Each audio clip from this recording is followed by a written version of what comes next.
JB lives on the streets of Oregon's biggest city. He's an active fentanyl user and says he has been abusing opiates for 20 years. If it blackens up or tastes really funky, it's not good stuff. I get really good stuff. In a country struggling with an epidemic of fentanyl abuse, voters here approved decriminalizing small amounts of controlled substances in 2020. The goal was to destigmatize drug abuse and invest more in recovery. Instead of facing criminal charges, people caught with small amounts of hard drugs are given a citation and an opportunity for treatment. It's a plan modeled on Portugal's 2001 decision to decriminalize some hard drugs and boost treatment.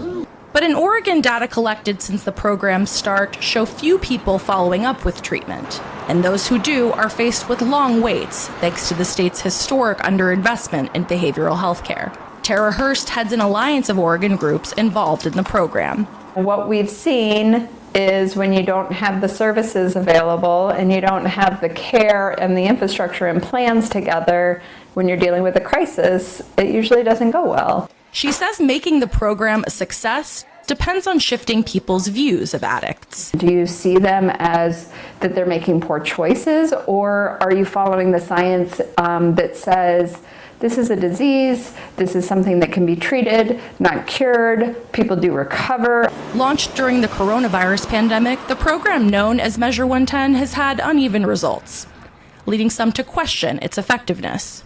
Max Williams is a former director of the Oregon Department of Corrections and a former state lawmaker. Measure 110 was about meeting people where they were, meeting people who were dealing with substance abuse where they are. But Measure 110 has often left those people there.